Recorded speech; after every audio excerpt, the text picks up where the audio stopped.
The day the son revenged his father's sin.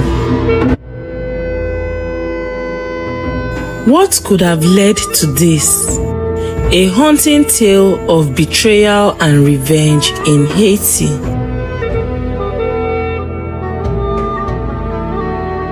I will never forget the sight that greeted me in the marketplace that morning. The rich man's headless body lying in front of his own mansion, blood soaking the ground, and his son sitting calmly beside the corpse, clutching a bloodied cutlass. He didn't cry or tremble. He just whispered. He thought he was smarter than the gods.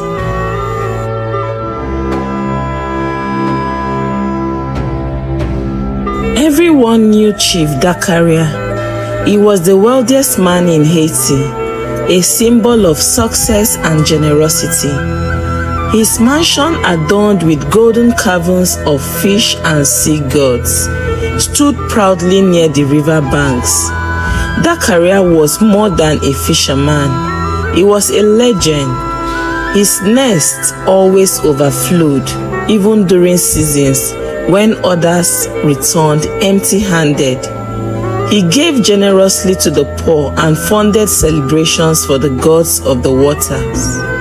Yet, behind the generosity lay a secret, a dark, dangerous one that only a few whispered about. Years ago, when Dakaria was still a struggling fisherman, the mysterious Dibia, Kazembe, arrived in the village.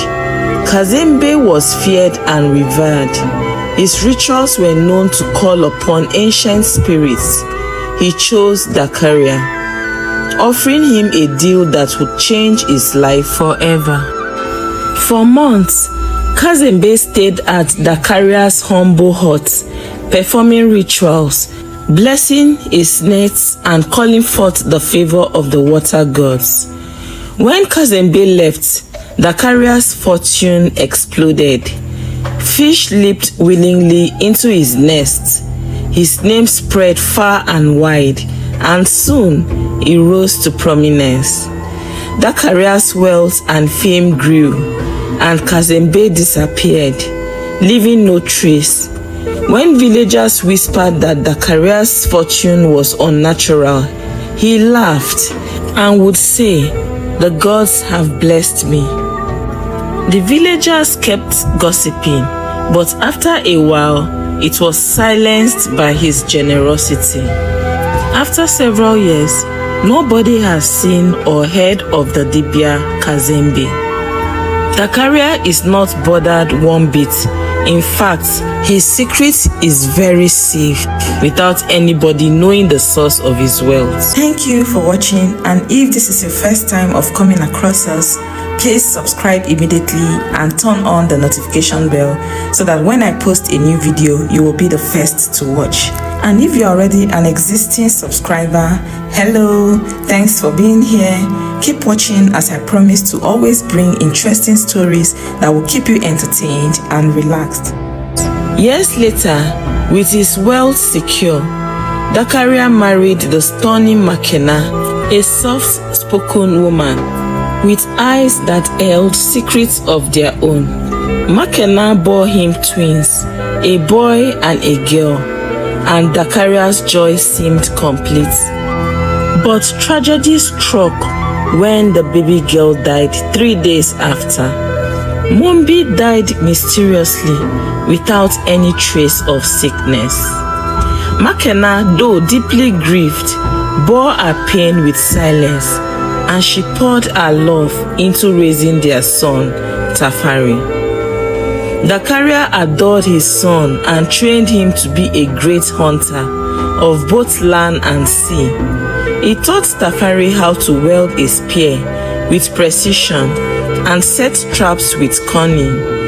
Though the family lived near the river, Tafari often preferred the forest, sharpening his cutlass and stalking prey with a cold, focused intensity. You will grow to be a leader, Dakaria would say, proud of his son's talent. But there were moments when Tafari's gaze made even Dakaria uneasy. As Tafari grew, strange occurrences began to plague the household. The big Iroko tree behind their house suddenly began to wither. Dakaria's prized fishing nets would snap inexplicably, and his once thriving river's route turned barren. Villagers started to whisper again, but Dakaria dismissed them, masking his unease with his usual charm.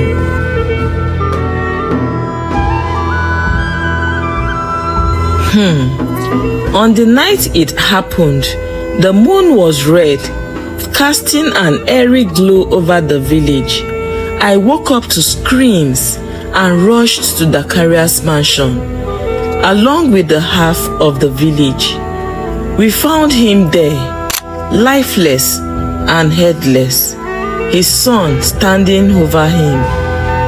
I didn't kill him, Tafari said, softly, his voice carrying the weight of centuries. The Dibia did. The elders demanded answers, and Tafari told them the story. I am Kazembe, reborn to avenge my death.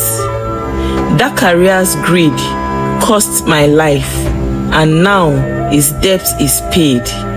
My sister was taken to balance the scales, but my soul returned to finish the work. Tafari said, I am Kazembe, the great and mighty Dibia, who no one can challenge. Dakaria cut short my life because of greed. This is how it happened. Many years ago, when I visited this village for cleansing, as I was passing by, I sighted Dakaria. He was lamenting, complaining of how his nets couldn't catch fish.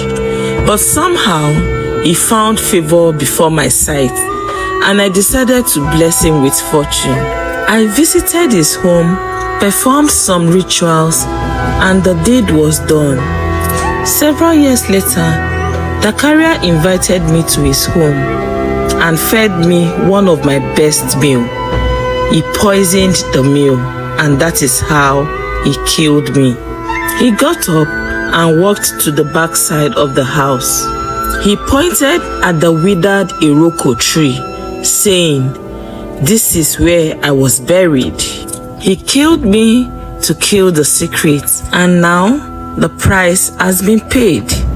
Makena, though devastated, stood silently behind her son, her tears falling like rain, but her expression unreadable. She neither confirmed nor denied Tafari's claim, as though some part of her had always known. No one dared to challenge him.